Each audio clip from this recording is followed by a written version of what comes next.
Legal. Bom, primeiro aí agradecer a sua participação. Eu não sei se você se lembra, ano passado, no primeiro semestre, a gente conversou aqui com o pessoal da Liga. Você participou. E só que é legal que agora, enfim, mudou bastante gente de lá para cá. Então, acho que para começar seria bacana você falar um pouquinho da sua trajetória e por que você escolheu o mercado financeiro para trabalhar. Legal. Boa tarde para todo mundo, prazer falar com vocês. Na verdade, eu não escolhi muito trabalhar no mercado financeiro. Quando eu tinha a idade de vocês, quer dizer, um pouco mais novo, tinha 17, 18 anos, eu achei que eu ia jogar futebol, e aí eu acabei não optando assim por fazer a faculdade que eu gostaria se eu não achasse que eu fosse jogar futebol. Fiz as faculdades que dava para eu fazer enquanto eu jogava. Mas assim, tinha uma questão de família já, né? Meu tio sempre trabalhou no mercado financeiro, meus primos já estavam fazendo economia, então também segui um pouco os passos deles, assim. Comecei a trabalhar em 2005 numa corretora que era a Link, era a maior corretora de BMF na época, ainda uma corretora que ainda não operava bolsa. As bolsas eram separadas, não eram bolsas como é hoje, uma única bolsa. Então você tinha uma bolsa de mercadorias e futuros e outra bolsa que negociava ações, né? Bovespa e BMF. Então entrei lá numa área de equity research mesmo. Então a corretora tinha uma área de equity research. Foi meu primeiro trabalho. Assim, a minha primeira entrevista foi meio ridículo, assim, mas basicamente o meu chefe na época precisava de alguém para ajudar ele a fazer coisas mais simples, assim, né, de braçais e tal, e eu falei, olha, eu não sei fazer nada, mas eu posso tentar fazer tudo que você me der para fazer. Mas assim, logo assim, nos primeiros meses eu peguei muito gosto pela coisa. Naquela época você fazia estágio de 4 horas, mas eu ficava 8 horas, 10 horas na corretora. E eu acho que aí logo o pessoal gostou e, enfim, acabei trabalhando primeiro numa área de equity research. Então, é também parecido com o que a gente faz aqui hoje na Nord, só que o público-alvo era o investidor institucional. Então, a gente escrevia relatórios de recomendação de investimento de ações e enviava isso para os clientes, que eram os clientes que operavam na corretora, né? Então, a corretora oferecia esse serviço para que os clientes operassem mais lá naquela corretora. Depois disso eu saí, fui para uma outra área, fui para a área da mesa mesmo de operações, então eu atendia clientes e operava para os clientes, principalmente ações. O meu chefe que me contratou resolveu sair da empresa e montar um fundo de investimento em ações. E aí ele me convidou para ir junto com ele. Para mim era meio no-brainer, né? Era o cara assim que eu tinha aprendido tudo, um cara super inteligente. E eu acho que foi um movimento muito acertado, e eu acho que é um pouco, talvez assim, uma coisa que eu acho que vocês deveriam considerar, né, nessa fase de vida, né, essa fase entre 20, 27, 28 anos, que é sempre buscar trabalhar com pessoas que são fora da curva, assim, mesmo que você não ganhe muito dinheiro fazendo isso, e se expor a eventos assimétricos, né? Então, assim, basicamente, eu estava numa corretora grande, que era melhor, eu tinha um salário, eu tinha um bom bônus e tal, mas eu pensava assim, olha, eu posso ter um salário mais ou menos parecido, mas assim, se der tudo certo, posso me dar muito bem. Se der tudo errado, eu vou procurar emprego de novo. Então, foi isso que eu fiz com 20 anos e as coisas foram muito bem no começo, depois veio a crise de 2008, então a gente quase quebrou.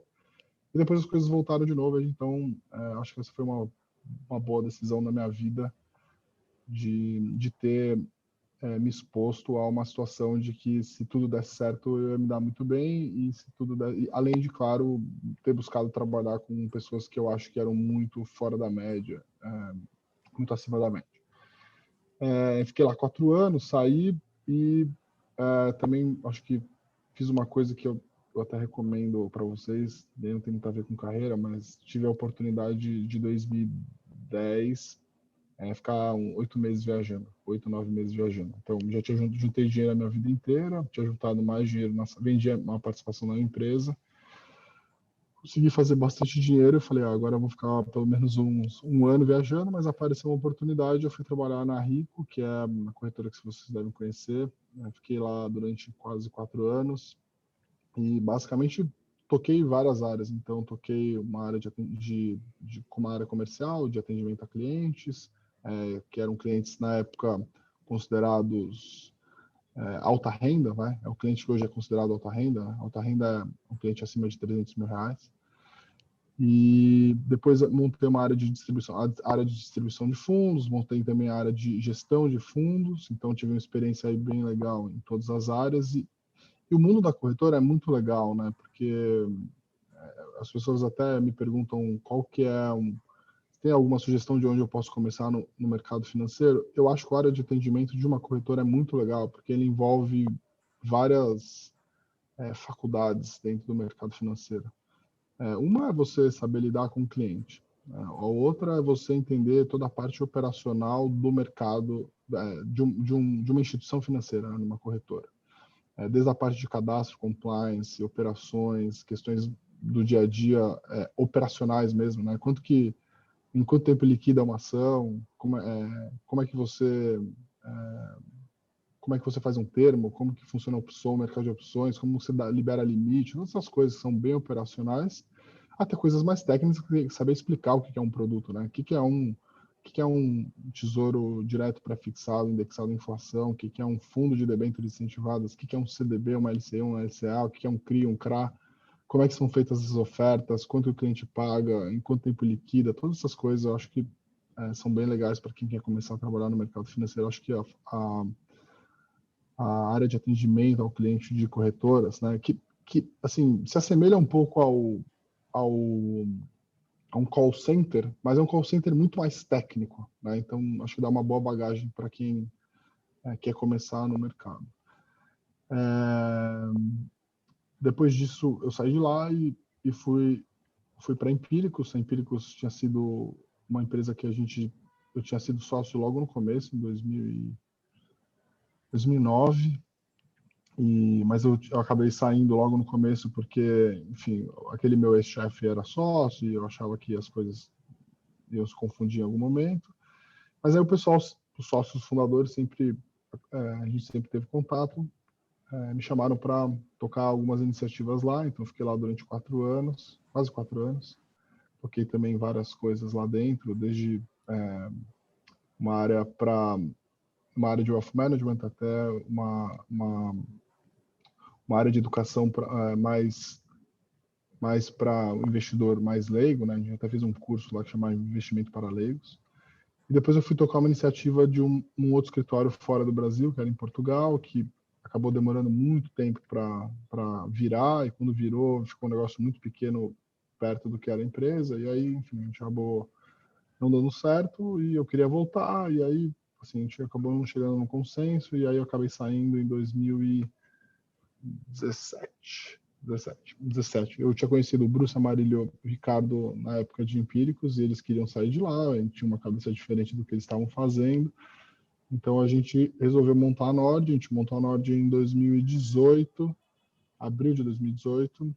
Então a gente fez aí agora 3 anos de CNPJ, mas de operação mesmo, a gente vai fazer agora em agosto, né? 3 anos. Então a ideia da Nord é ser uma casa de research independente. Além disso, a gente tem uma área de gestão de patrimônio, né? Uma área que a gente chama de Nord Wealth, que a gente faz gestão de patrimônio de alguns clientes.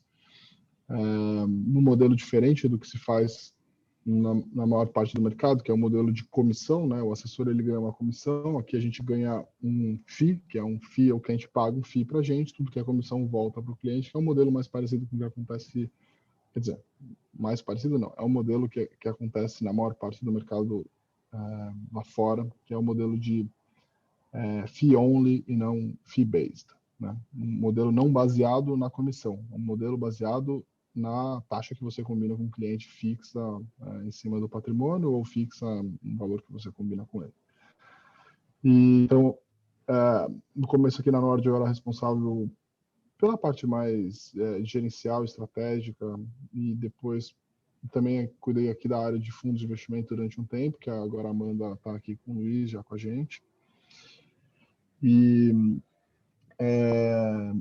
e também agora estamos numa iniciativa de montar também uma gestora. Então a gente entende que a Nord ela não, ela até poderia, mas não vai ser uma casa só de conteúdo, só de análise, mas vai ser uma casa de conteúdo, produto e serviço, né? Então, o cliente quer se relacionar com a gente de várias formas, pode ser só através de conteúdo, pode ser através de conteúdo e serviço, ou conteúdo e produto, né? Então, a gente vai criar produtos para facilitar o dia a dia operacional dos clientes também, tá? Então, consegui em 10 minutos resumir, falei bastante. Acho que é o mais legal dessas conversas com as ligas, vocês fazerem as perguntas e eu responder aquilo que vocês quiserem. Legal, bacana. Acho que um ponto interessante para você comentar, hoje no NordWealth, essa forma, né, esse modelo de remuneração, ele se diferencia do que que a gente vê principalmente aí nesse modelo de agentes autônomos que está né, tá com bastante destaque, né, nesses últimos tempos, tem crescido bastante, etc. Como que você acha que a forma, né, o modelo padrão de remuneração dos escritórios de agentes autônomos, né, que tem aqui no Brasil, versus o que você faz, por exemplo, como que se diferencia em relação ao conflito de interesse, alinhamento com o cliente? Por que você acha que esse é um diferencial, né, em relação a esse modelo padrão que tem no mercado brasileiro? Porque, assim, pensa o seguinte, o agente autônomo, ele te oferece o produto que é melhor para você ou que é bom para você, mas é muito bom para ele? Se é um modelo de comissão, né, então você recebe, se há uma diferenciação, você tem lá 500 fundos de investimento na XP, tá? E aí, assim, você tem um fundo que vai te pagar uma comissão de 0,5%, outro vai te pagar uma comissão de 1%. Os dois fundos são mais ou menos bons, mas assim, o assessor ele pode querer te vender o que vai te pagar a maior comissão. Então, assim, é um modelo conflitado de largada, né? Então, e ele pode eventualmente recomendar um fundo que não é bom, porque é o que ele ganha mais comissão. Então, acho que tem um problema do incentivo ser perverso e tem um problema da não transparência, porque o cliente não sabe exatamente o quanto que ele está remunerando o seu assessor. Então, acho que esse é um ponto muito... Assim, pense o seguinte, no modelo anterior, né, o modelo bancário, os bancos ofereciam só os produtos do banco. Então, era um modelo onde o banco havia um conflito ali de oferecer os produtos só do banco, né? Não os melhores produtos da indústria, mas os produtos só do banco, que geram mais remuneração para o banco. E aí você tem uma estrutura de incentivos que o banco tem uma rede de gerentes, né, que o banco vai lá e fala, olha, a tua meta desse mês é vender não sei quantos CDBs, fundos, etc. E tal. E o cara tem um telefone para ligar para gerar receita para o banco. E, às vezes ele pode oferecer um produto caro ou não aderente ao perfil daquela pessoa só porque ele precisa bater a meta. Então esse era o modelo, era o pior modelo que existia, né? Você oferecer só os produtos da própria casa e ter uma estrutura de incentivos onde você eventualmente deveria oferecer um produto que não tem a ver com aquela pessoa só para bater uma meta. O modelo que a própria XP bateu muito na tecla do desbancarizar, né, que é sair do banco, mas você ainda tem um modelo que os incentivos são perversos, né, porque é um incentivo, é um modelo de você pagar uma comissão em cima do produto e as comissões são diferentes, e os produtos são diferentes, então você tem um incentivo ali para o assessor de oferecer aquilo que eventualmente vai pagar mais para ele, além do fato de não ter uma transparência de quanto que ele está pagando, tá? E aí eu estou falando especificamente, deu o exemplo de fundo, mas assim, no momento que você também tem renda fixa, você tem toda hora ofertas, né? Toda hora que uma empresa vai captar no mercado, ela faz uma nova oferta, né? Um CRI, um CRA, uma debênture e tal. esse assessor também tem um incentivo de fazer com que o cliente entre nessas ofertas. Então, imagina que um cliente tem uma carteira de renda fixa, de debêntures e tal. E aí vai vir uma nova oferta onde o assessor vai receber ali 1,5% de comissão se o cliente entrar naquela oferta. Então, ele pode também ter o estímulo de fazer o cliente rodar a carteira dele, né, vender debêntures que ele já pagou a comissão lá atrás e comprar novas debêntures para gerar mais retorno. Então, esse modelo, hoje, a minha maneira de ver, ele ainda está de pé porque o investidor ainda tem uma sensação de que ele prefere não ver que está pagando, mas ele está pagando. E a gente está vendo que isso está acontecendo em todos os lugares, em todas as indústrias, né? Seja no consumo e tal. Então, as pessoas já perceberam que elas estão pagando as coisas de alguma forma. E o mercado financeiro é um mercado onde tem muita competição, tá? Essa questão está toda pujante e tal. Então, eu acho que a maior parte dos clientes ainda não, né, se ligaram e tal, mas assim, se eles soubessem o quanto que ele está deixando para o cliente, então, assim, a questão do cashback que a gente oferece aqui, quando o cliente faz a conta de quanto que ele está deixando de remuneração para o assessor, né, num patrimônio de 5, 10 milhões de reais, ele fala assim, pô, mas eu estou pagando para esse cara aí 100 mil reais por ano para ele gerir meu dinheiro, o cara me liga uma vez por mês, né? Pô, é muito dinheiro. Por que se eu não preciso tanto dele assim, né? Por que eu não tenho um outro modelo onde eu pago uma taxa fixa ou um percentual e tudo aquilo que é comissão volta para mim? Então, assim, se for para a Suíça, por exemplo, esse modelo de agente autônomo é proibido, nem pode. Você não pode receber comissão de nenhum produto financeiro, entendeu? Então, eu acho que é uma coisa que ainda está engatinhando, vai demorar até o mercado perceber, porque eu acho que é uma questão cultural até, tá? Assim, eu acho que ainda tem gente que prefere não ver que está pagando, não prefere ver que não está pagando e pagar mesmo assim do que ir para um outro modelo. Mas eu acho que isso vai mudar, né? Vai mudar porque lá fora, assim, você quer saber o que vai acontecer no Brasil daqui 10 anos? Abre o jornal nos Estados Unidos hoje, que é sempre assim. Então, o que está acontecendo lá hoje é o que vai acontecer no Brasil daqui 10 anos. A gente está sempre uns 10 anos atrasado. Perfeito. Eu tenho mais perguntas, mas acho que o Aldo pediu para fazer uma, então, se quiser fazer, Aldo. Opa, tudo certo? Bre, queria saber uma coisa. Hoje em dia eu vejo que muitas corretoras, bancos de investimentos, eles oferecem esse serviço de research assim dentro da plataforma de maneira assim gratuita. Eu queria saber, por exemplo, eu tenho conta no BTG e todo mês eles sempre me mandam relatório de ações para eu ler, várias indicações, carteira recomendada, um monte de coisa.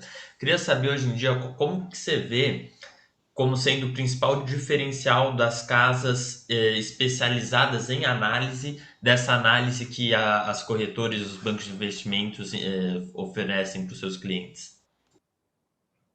Tá, os principais diferenciais. Acho primeiro saber falar a linguagem da pessoa física, né? Então, os bancos eles ainda têm esse formatão antigo do sell side institucional, né? E então acho que a linguagem, eu acho que as pessoas valorizam a independência, então você sabe lá, você entra no research do banco lá e você olha a carteira recomendada dos caras ou o universo de cobertura deles e você vai ver que assim 90% das ações é buy, 5% é hold e 5% é sell. Então assim, tipo, isso por si só já mostra algum problema, né? Mas acho que é isso, assim, principalmente saber falar a linguagem da pessoa física, acho que o atendimento também, né? O relatório por si só, né?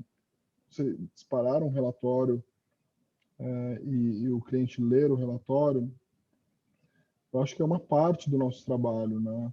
Tem uma parte aqui que tem a ver com com o nosso engajamento, o nosso atendimento, então a proximidade com o cliente, eu acho que também é um diferencial grande. Então, acho que é isso, basicamente é isso.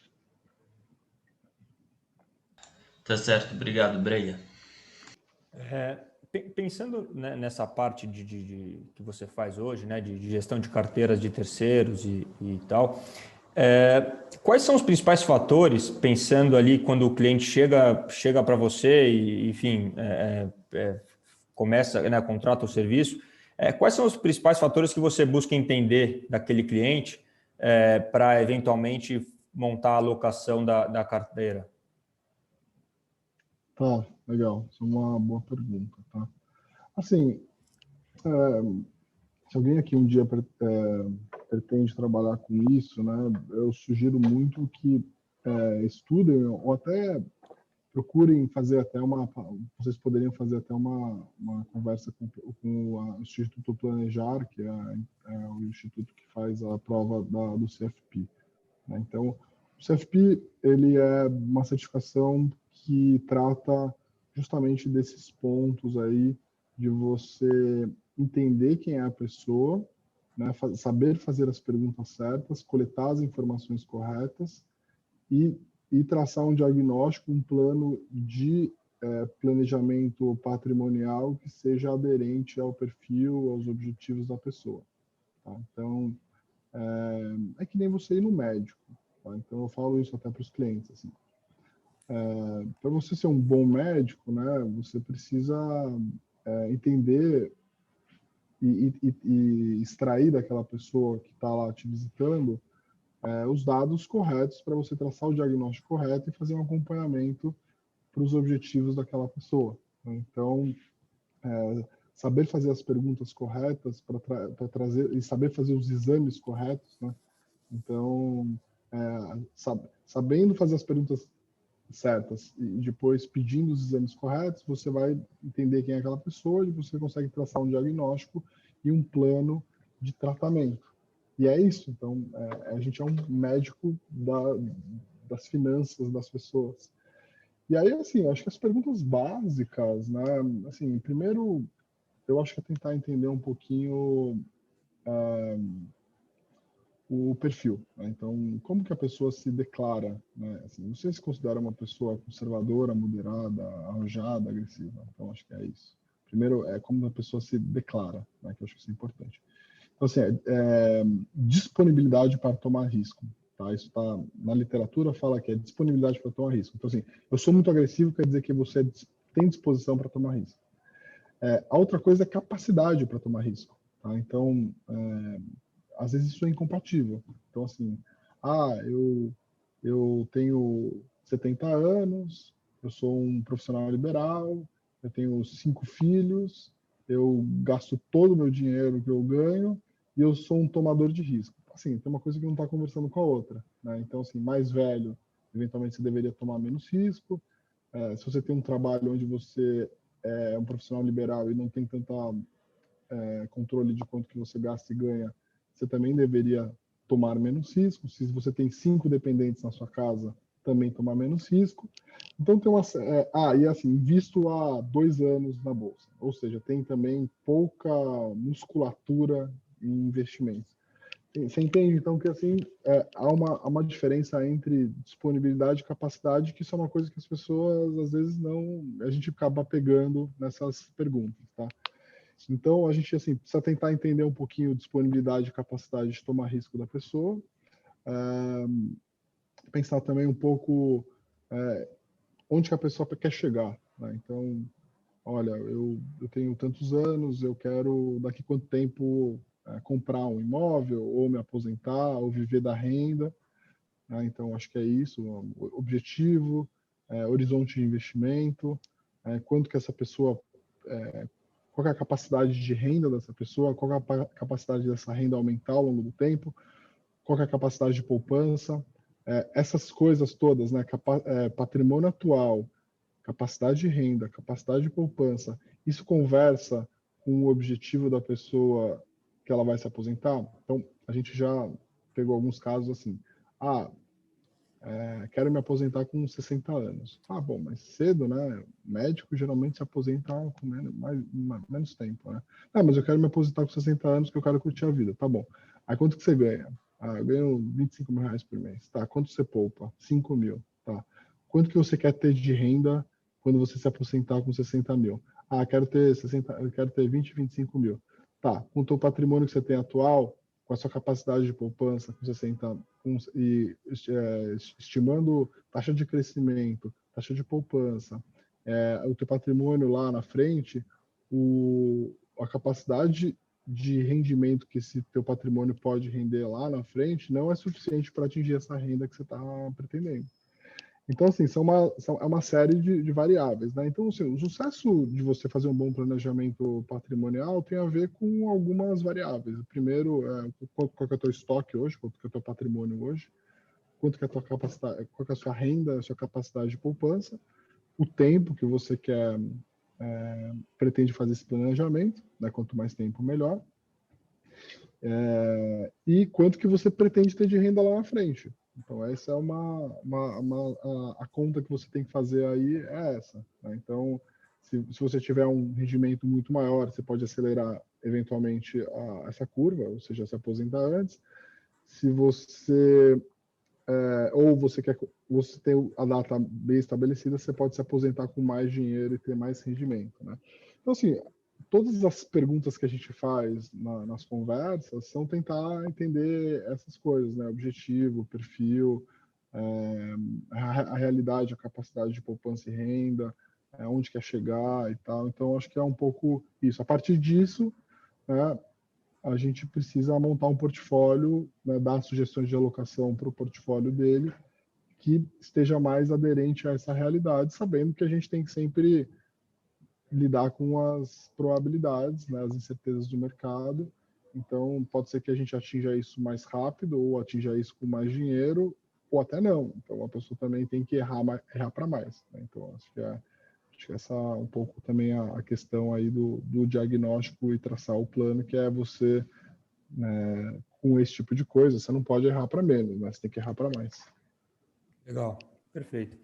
E uma outra dúvida ainda nesse tema, do ponto de vista da alocação da carteira, aí falando propriamente dos produtos, né, enfim, dos ativos daquela carteira, naturalmente, acredito que vocês devam se basear até nas próprias análises, já que a Nord faz nas suas assinaturas. Eu não sei, acho que até seria legal se você comentasse um pouco dessa questão. E eventualmente, conforme o momento, né, em que aquele investidor está entrando, aquela ação que vocês recomendavam há 2 meses atrás, ela pode ter subido muito e hoje ela já não é mais um ativo adequado para colocar na carteira, enfim, coisas desse tipo. Como é que funciona, né, em relação a esses ativos que vocês têm ali, que vocês estão acompanhando? Como que funciona esse acompanhamento e qual é a fonte que você utiliza para justamente escolher os ativos da carteira? Tá. Isso depende muito também de perfil para cliente. Tá? Então, assim, a gente acaba tendo muito cliente que já era cliente da Nord, que é um cliente mais mão na massa. Então, ele segue as carteiras recomendadas de ações aqui, ações de dividendos, fundos imobiliários. O que a gente vai tentar adequar melhor ele é no asset allocation. Então, assim, o cara já compra ações das carteiras recomendadas aqui, já tem renda fixa e tal. Eu falo assim, bom, mas, cara, assim, 70% em ações eu acho que é too much para você. Então, vamos diminuir, vamos continuar fazendo o que você está fazendo, mas vamos ter 60%. Ou ao contrário, você está com muito pouco. Você está com 20%, vamos para 30%, que eu acho que tem mais a ver com o seu perfil. Então, a gente acaba, às vezes, dentro desse trabalho, quando o cara já está dentro de casa, já segue uma carteira, já tem uma estratégia, tentar acertar melhor o sizing, né, o tamanho da exposição para cada classe de ativo. Ou o cara assim, tenho fundos imobiliários, eu tenho ações e tal. Eu falo assim, cara, você é um cara mais assim, de longo prazo, não faz muito sentido você ter fundo imobiliário agora, vamos vender tudo que é fundo imobiliário, vamos alocar a maior parte em ações em ativos internacionais. Então, assim, a gente se baseia, assim, claro, muito nas recomendações da casa. O que a gente mais faz dentro do Nord Wealth é ajustar o asset allocation. Então, o quanto que cada cliente vai ter de cada classe de ativo. Quanto que ele vai ter de renda fixa, quanto que ele vai ter de renda variável, quanto que ele vai ter de renda variável internacional. E também os veículos através disso, porque alguns clientes têm menos disponibilidade para gerir mais a carteira. Então, a maior parte desse recurso a gente vai alocar através de fundos de investimento. Então, fundos multimercados, fundos de ações, fundos de previdência, fundos internacionais. Então, diria que um cliente que é muito pouco hands-on, né, que não quer gerir sua própria carteira de ações, ou de ativos, né, não quer comprar ativo, a gente eventualmente correria para ter uma carteira 100% dividida entre as classes de ativo diretamente em fundos de investimento. Pode ser uma solução mais prática de você executar a mesma ideia, né? Você durante algum tempo foi responsável, né, pelo Nord Fundos, que hoje tá Amanda, o Luiz lá. E aí, quais critérios, né, enfim, o que você acha mais importante na hora de escolher, né, um fundo de investimentos? Quais são os principais aspectos que você gosta de analisar? E até pensando também na própria experiência, né? Você estando dentro de uma gestora, de um fundo lá atrás, o que você acha que é mais importante entender, tanto da estrutura da gestora quanto da cabeça do gestor? Eu ouvi a Amanda falando isso daí. Queria saber se ela já aprendeu. Mas eu vou perguntar para ela, tá? Mas assim, depende muito, quer dizer, não depende muito. As perguntas variam um pouco a depender do mandato e do perfil da casa, tá? Mas vamos usar o exemplo de um fundo de ações, tá? Que talvez para a maioria das pessoas é mais claro. Basicamente, o que você precisa entender quem é a pessoa por trás das decisões, né? Como que essa pessoa toma a decisão por trás daquela gestão do fundo. Porque quando você está comprando fundo, você pode descobrir... Posso falar hoje para você a minha carteira, né? E você falar, puta, eu gosto de todas as ações da sua carteira, por isso eu vou investir no seu fundo. Essa é a maneira mais errada de você investir no fundo, porque você não está comprando as ações de hoje. Você está comprando a capacidade daquele gestor de manter essas ideias de hoje, mas também mudar de ideia se alguma coisa acontecer. Então, vejo que esse seria um erro que é muito típico de acontecer com algumas pessoas. Ou mesmo você usar só da performance estatística. Então, você pegar o quanto que esse fundo performou em algumas janelas, uma janela até muito curta, e você tomar a decisão de que você tem que investir naquele gestor. Então, esse seria um segundo erro. Então, se você for pensar ao contrário, o que é ao contrário disso? É você tentar entender quem que é o gestor, quanto tempo ele faz isso, como que é o processo de decisão dele, se ele consegue explicar com clareza todas as etapas desse processo, né, e por que esse processo é vencedor, como que esse processo se traduziu em boas decisões no passado, como foram as más decisões do passado, com qual naturalidade ele fala também dos erros do passado, porque no final do dia o que vai representar uma boa performance é o cara errar mais, o cara acertar mais do que errar e não errar nunca, não existe isso, é impossível. Como que está estruturada a empresa dele, né? Como que ele faz para atrair e reter talentos, quem são as pessoas que estão lá com ele no dia a dia, quanto tempo essas pessoas estão no mercado. Então, assim, é uma análise que tem uma base qualitativa muito importante, né? Então, eu acho que é um pouco isso, né? Tentar entender por que eu acho que essa cabeça, que é onde que eu tô confiando o meu dinheiro, e assim, se você entende o que é um fundo de ações, você deveria estar disposto a botar o teu dinheiro com esse gestor e esperar pelo menos 5 anos passar, né? Porque senão você não entendeu até por que você está investindo no fundo de ações. Então, assim, quando você está falando de você se casar com uma pessoa durante 5 anos, você tem que até ter alguma empatia pelo gestor, gostar do jeito que ele fala, gostar das ideias dele e tal. Então, é um pouco, acho que um pouco nessa linha, né? Então, a pergunta que você talvez deveria se fazer é assim, pô, eu seria sócio desse cara? Porque você vai ser sócio desse cara durante 5 anos, 5, 7, 10 anos, né? Então,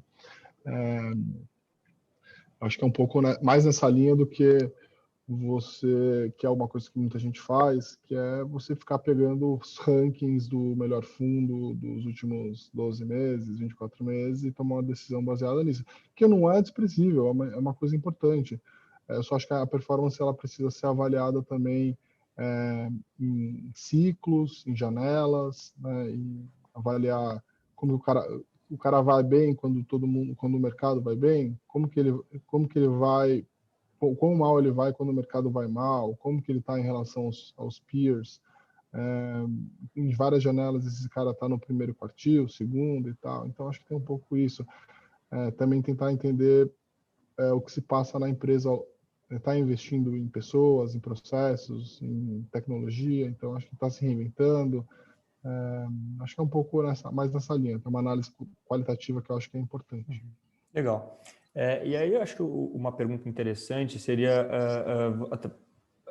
pensando uma série de gestoras que abrem todo o tempo, e muitas delas têm enfim, acabam não dando certo, acaba tendo uma rotatividade grande, e são poucas gestoras que realmente, né, acabam durando bastante tempo e tendo sucesso. Quais são os principais erros que você, no seu entender, as gestoras, né, os sócios cometem, que fazem com que a gestora não dê certo, né, que acabe durando pouco, enfim, acaba não sobrevivendo no mercado? Uhum. Putz, cara, essa discussão é boa. Assim, basicamente eu acho, tá, que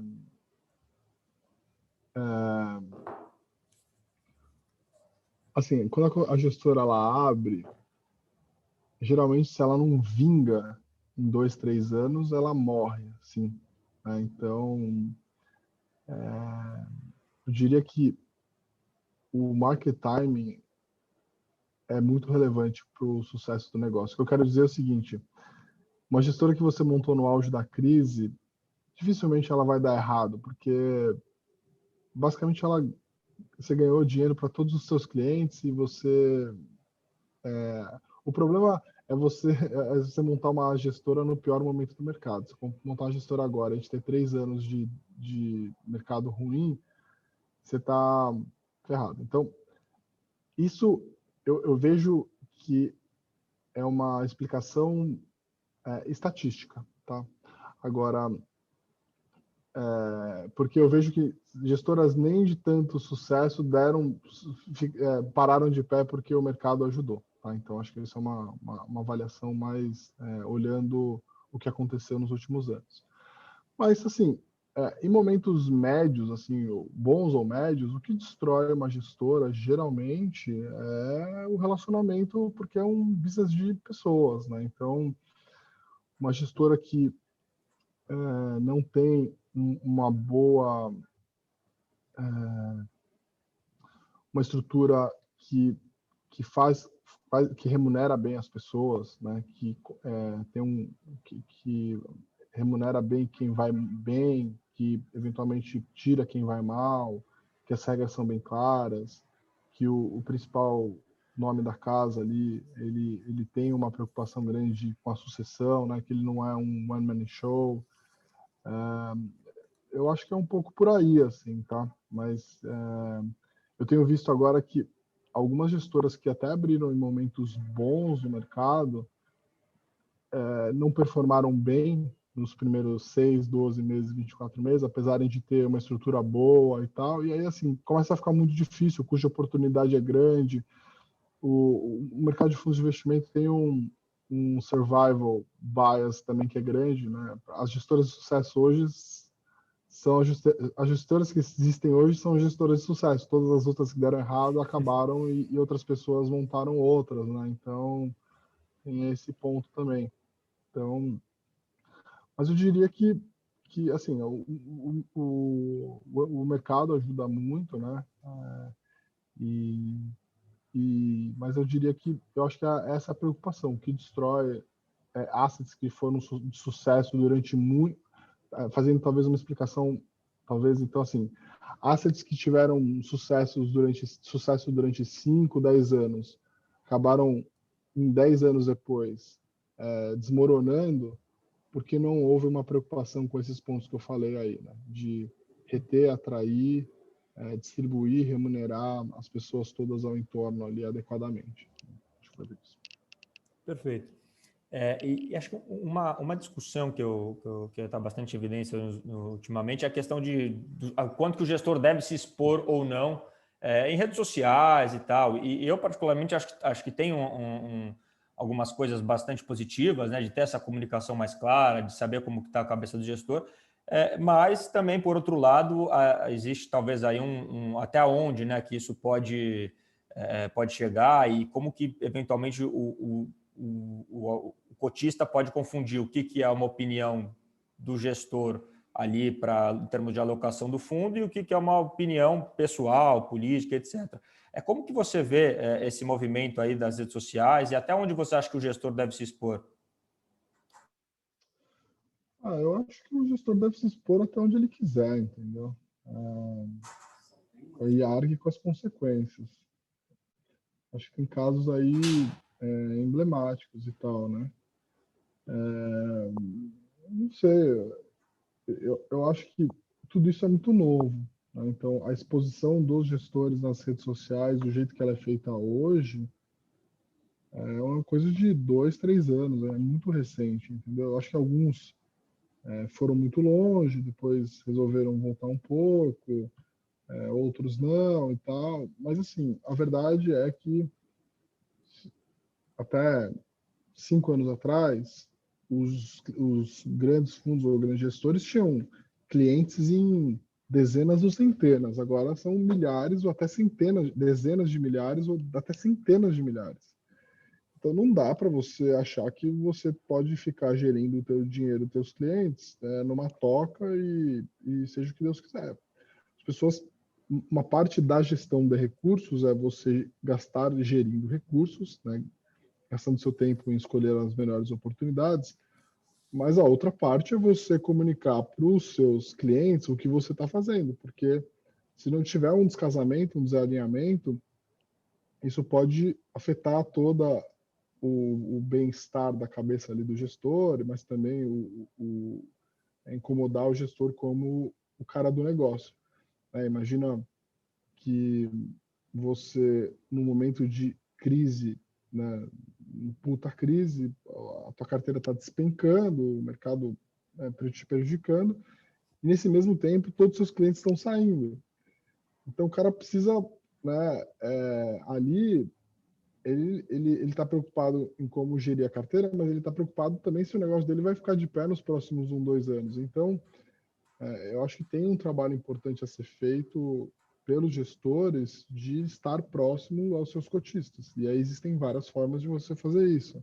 Você pode fazer através da sua própria rede social, você pode cultivar um mailing, ou você pode fazer os eventos com as grandes corretoras e tal.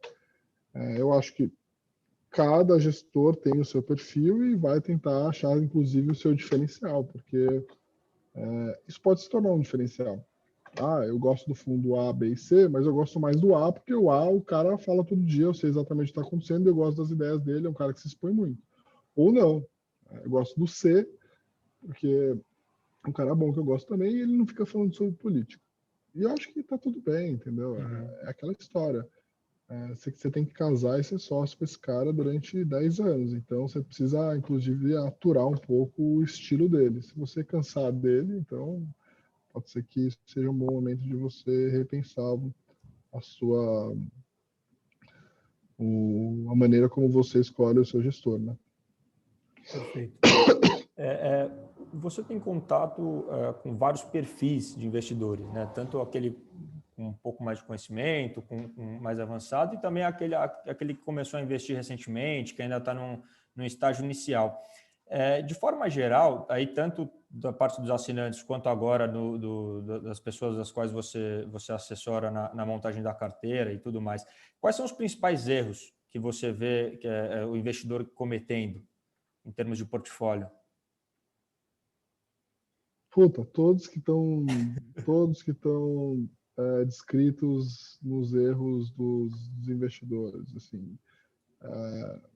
Putz, assim, desde o cara pulverizar muito a carteira, né, o FOMO, né, o cara tem o Fear of Missing Out, então ele compra um pouquinho de cada coisa e aí fica uma carteira com 100, 200 ativos, excesso de confiança, o cara que está muito, muito concentrado ou está muito exposto à renda variável. A bolsa só subiu nos últimos 5 anos, então o cara tem um excesso de confiança achando que aquele processo todo dele foi validado, que ele é um gênio. Resistência à perda, então a pessoa não quer vender uma posição perdedora porque quer voltar para o preço que ela pagou, né? Que não faz absolutamente nenhum sentido. Se você tem uma ação que você comprou a 10, ela caiu para 7, você encontrou uma ação que tem uma simetria melhor, você vende, ela está 7, um prejuízo de tanto cento, e compra uma ação que você acha que com aquele mesmo valor que você investiu naquela ação, virou R$7, você compra uma ação que tem um potencial melhor, tem uma segurança maior, então resistência à perda. Que mais? Principais erros? O cara não fazer uma conta de tipo onde ele quer chegar. Né? Assim, para que a gente investe, né? A gente investe para um dia não ter que trabalhar. Assim, você já parou para fazer a conta de quanto que você precisa poupar por mês para... Todo mundo tem um número mágico na cabeça de quanto quer ter de patrimônio. Todo mundo tem uma ideia da idade que quer se aposentar. Mas ninguém faz a conta. Olha, se com esse fluxo de aportes mensais eu vou chegar lá no número que eu quero chegar lá na frente, né? E eu acho que as pessoas depositam uma expectativa muito maior na rentabilidade da carteira. Eu quero ter uma carteira que vai render 20% ao ano. E assim, esquecem a questão da poupança.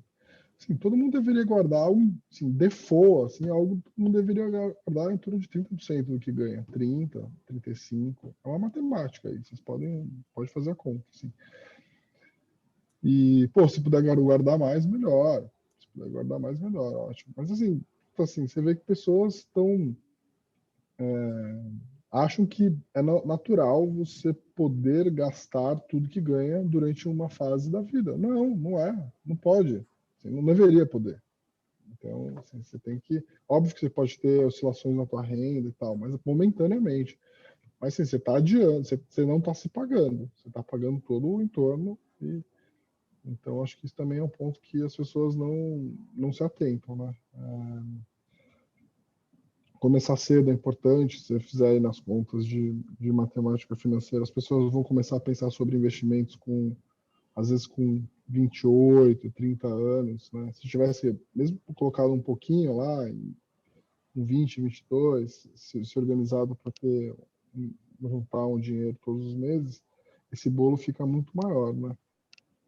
Eu acho que é um pouco isso. Legal. E em relação à questão da política, do ponto de vista de alguns investidores darem talvez aí uma importância exagerada a isso, e principalmente o investidor que está começando acha que gosta mais de acompanhar Brasília do que a empresa que está investindo. Você acha que isso é uma coisa que acontece assim muito? E qual a importância de você, Bre, investidor, que você dá para o noticiário político nas suas decisões de investimento? Zero. Uma bolsa que cai com notícia política e sobe com o lucro das empresas é o melhor negócio para você ganhar dinheiro na história. Eu fico torcendo para o Bolsonaro falar merda, ele não fala. Assim, a imprensa já está meio dormente com as declarações e tudo mais. Mas, assim, basicamente, pensa o seguinte: você tem um negócio que chama Bolsa de Valores, que as ações, no longo prazo, sobem com o lucro das empresas. Então, se você escolher boas empresas que têm uma boa rentabilidade, têm lucros crescentes, você vai ganhar dinheiro com isso. Aí você tem, nessa mesma bolsa, em alguns momentos, a bolsa despenca por conta de notícias políticas, econômicas, Joesley Days da vida, caminhoneiros Days da vida e tal. Cara, esse é o melhor instrumento de você transferir dinheiro dos impacientes para os pacientes. É simples assim, né? Então, o Brasil é ótimo para ganhar dinheiro por conta disso. E assim, cara, a política é uma merda no Brasil, sempre foi, vai sempre continuar sendo, entendeu? Assim, quem tenta vestir os dois chapéus, o, o cara que assim, eu sou brasileiro, vou vestir aqui minha camisa do Brasil e vou vestir aqui meu jaleco político e tal. Se você não tirar isso na hora de ser investidor, você vai cometer alguma besteira, com certeza. Assim, se você misturar o emocional e o ser brasileiro com o ser investidor, com absolutamente certeza você vai tomar decisões erradas. Então, assim, para mim, assim, eu leio muito pouco jornal, quase nada. Acho um jeito de emburrecer gigantesco. Eu leio o jornal todo dia, principalmente. Você lê o jornal todo dia, pega o jornal e lê do cabo a rabo. Você fala assim, eu não vou botar R$1 de dinheiro no Brasil. É só desgraça. Só que existe um universo de empresas e de investimentos que são guerreiros. Assim. O empresário no Brasil é um fenômeno. É a maior carga tributária do mundo. O governo só joga contra você. Então, assim, as empresas no Brasil são boas pra caceta, meu, pra sobreviver 20, 30, 40, 70 anos. O empresário é bom pra caralho aqui. E assim, as empresas da Bolsa são as maiores empresas, são as melhores, são as mais rentáveis, são as mais dinâmicas. Então, assim, o que aconteceu nessa crise, se o pobre perdeu emprego, está desempregado, a empresa pequena, média, se fudeu, não conseguiu se refinanciar, e as empresas grandes se refinanciaram, fizeram a lição de casa e estão prontas para crescer e dar uma porrada. Então, assim, a crise vai ser a maior, é triste falar isso, mas assim, vai deixar os ricos muito mais ricos, as empresas maiores, muito mais poderosas, vão ganhar market share, e assim, vai ser bom para quem tiver ativos reais, para quem tiver capacidade de poupança e investir. É triste, como brasileiro eu fico triste, mas assim, como investidor é bom para cacete. Perfeito. Você vai ter que cortar, você vai ter que botar uns pis aí depois dos palavrões, né? Na gravação. Essa hipocrisia achar que não tem palavrão, né, no dia a dia. Então tem que ter palavrão mesmo. Ô, Brea, falando agora um pouquinho de erros que você, como investidor, cometeu ao longo da sua carreira, quais são aqueles, talvez, ali que você considera que mais te marcaram, né? E o que te levou, né, a cometer esse erro e quais foram os aprendizados que você teve?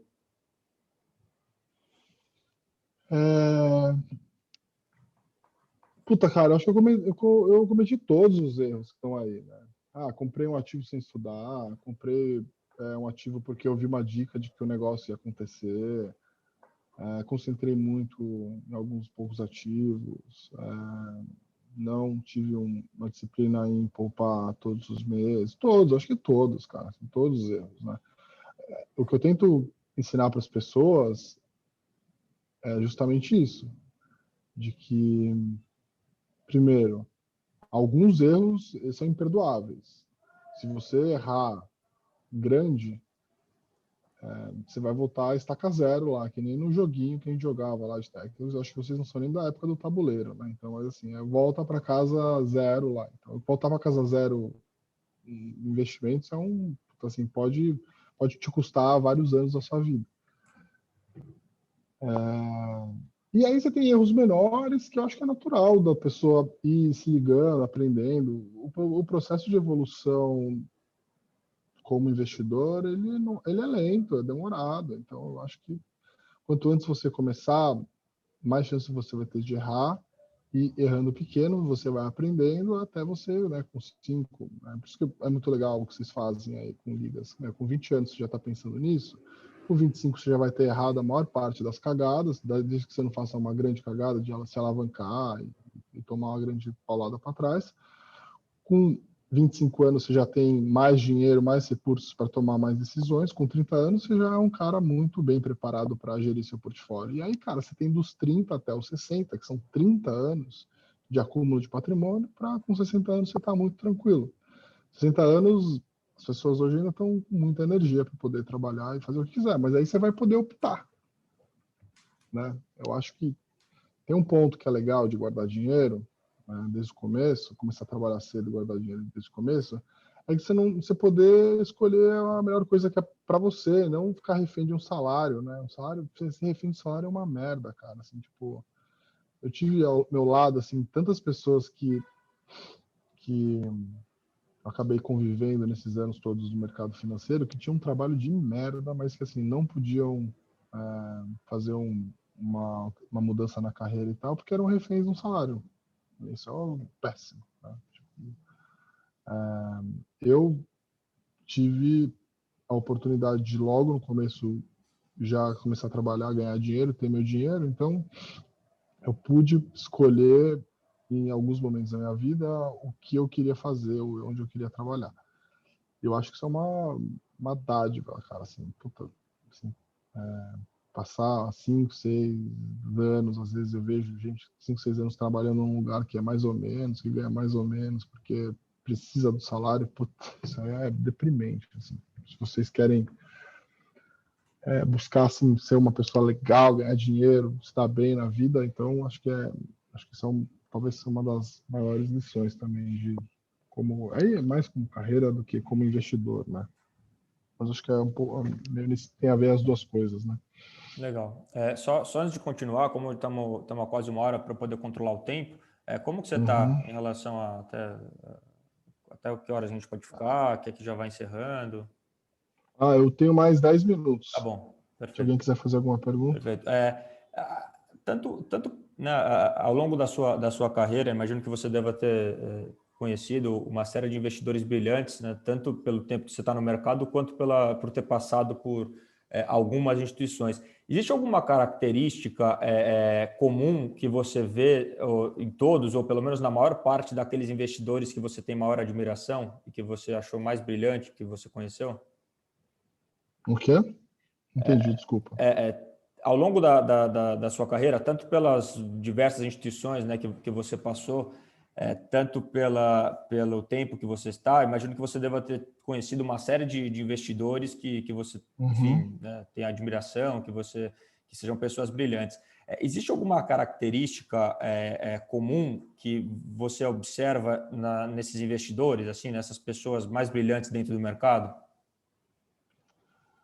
Cara, eu acho que assim, não vou fugir muito do óbvio, tá? Mas assim, hard work beats talent, entendeu? Tipo, as pessoas às vezes você falei com o Barsi uma vez, né? Falei, o Barsi, pô, muito legal a tua história e tal.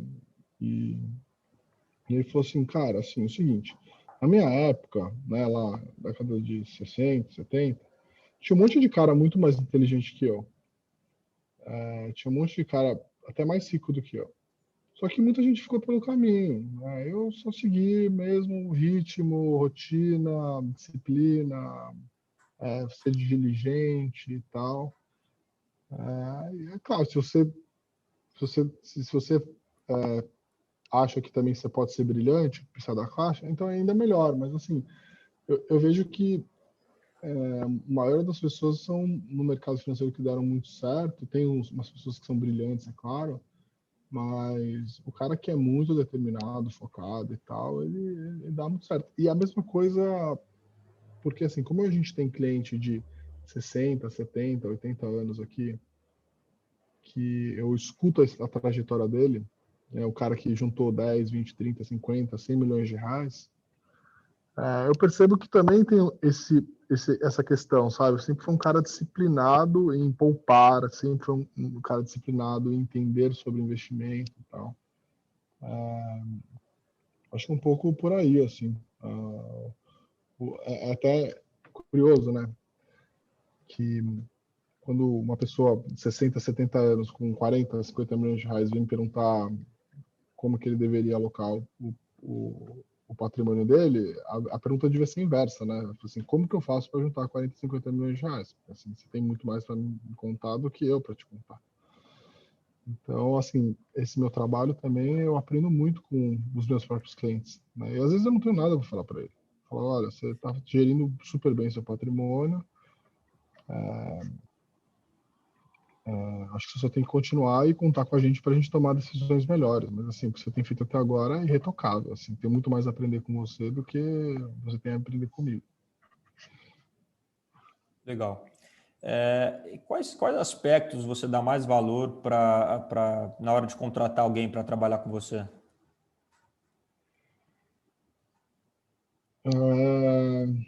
Amanda que pediu para perguntar essa. Vou contar depois da minha entrevista com a Amanda. Oi, que você falou? Tá com uma obra aqui atrás, eu não ouvi. Eu falei que você que pediu para perguntar quais aspectos ele mais valoriza para contratar assim, alguém. depende muito, assim, por exemplo, um estagiário, óbvio que a tua exigência tem mais a ver com outras coisas. Então,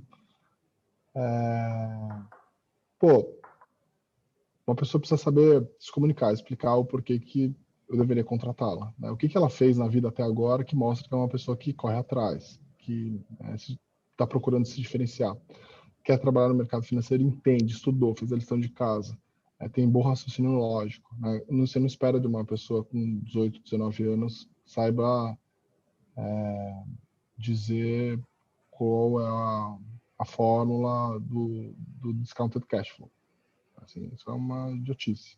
Mas eu posso perguntar para ela como que ela acha que uma forma de chegar num valor justo para uma empresa listada na bolsa e você provocar e ver a capacidade dessa pessoa. Então, como que ela está se preparando para se diferenciar no mercado financeiro, né? Eu faço uma boa faculdade, yeah, that's it. Pô, mas você é um dos melhores da classe?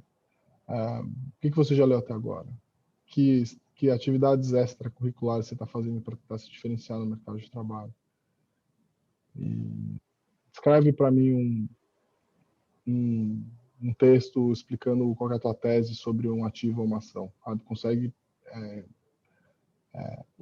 O nosso trabalho de analista é basicamente escrever uma redação sobre ativos financeiros. Né? Pode ser escrito ou falado, faz.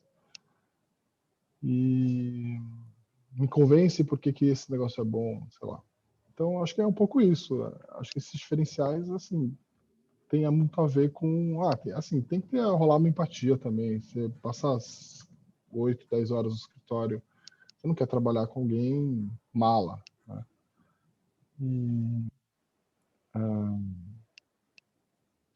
Mas acho que é meio nessa linha, assim.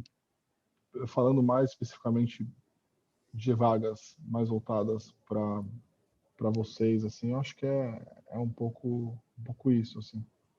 Perfeito. E aí, para a gente encerrar, que conselho que o Breia de hoje daria para o Breia da nossa idade, lá no começo da carreira? Sei lá, cara. Putz, não sei, meu.